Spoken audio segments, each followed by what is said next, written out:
welcome to the June Plum Kitchen, where we show you how to do things June Plum and June Plum-ish. We've had loads of requests from you guys wanting to see how we do certain things, so we're going to show you a very popular dish, goes with pretty much every dish we do, and we have a special guest here to show us as well.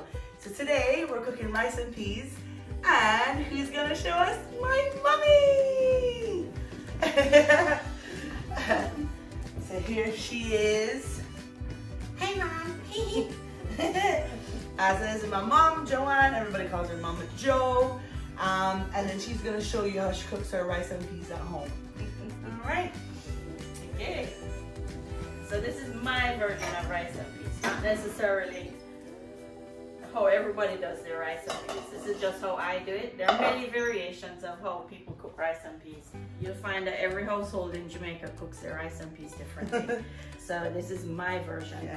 And this is not how we do it at the shop either. This is because we'll cook all the gungo peas in different spices. So what do you put in your rice and peas, Mom? Right, so you need a can of kidney beans or whichever legume you prefer. I like black beans, but the usual thing in Jamaica is kidney beans to make rice and peas. And then we use gungo peas at the shop, so.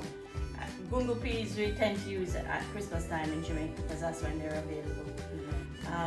A can of coconut milk and rice, obviously, some salt, a Scotch bonnet pepper, and a couple of spring onions. Some people put sugar, some people put garlic, you can add whatever spices you like. But pimento, which is Jamaican spice, an allspice.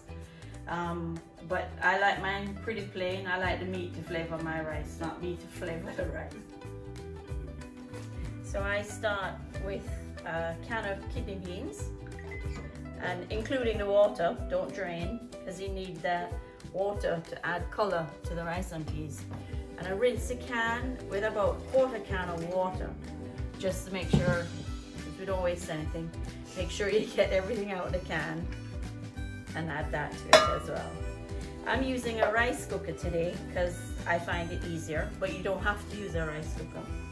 You can use a large saucepan, but with a thick bottom so that it doesn't burn, because the coconut milk will burn. A can of coconut milk. Again, this time I rinse the can with a whole can of water, so you're getting everything out of the can. And I use a spatula and scrape it out.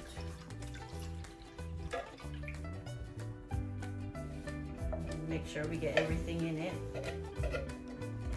We don't waste anything in Jamaica.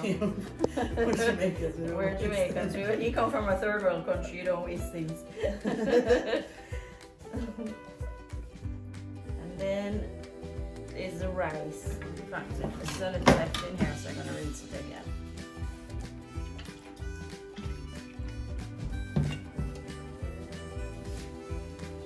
And then the rice.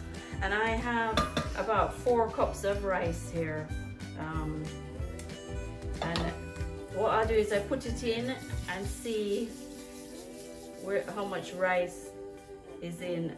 And a trick that I learned from my brother's mother-in-law, who is Chinese, is that when you're cooking rice, you stick your finger in, and I've washed my hands, and if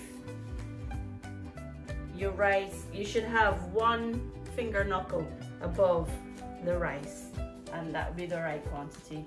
And then again, the salt is purely dependent on taste. I put probably a couple teaspoons of salt because I don't like it too salty. But again, I taste it to see how salty it is.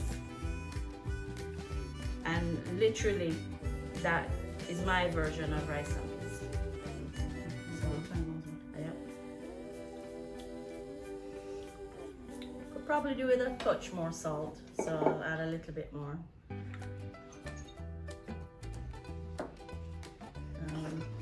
And And then we'd find a pretty Scotch bonnet pepper. You're very picky about this Scotch bonnet. Yeah, it has to be perfect. That one was? No, that wasn't the right color. Oh.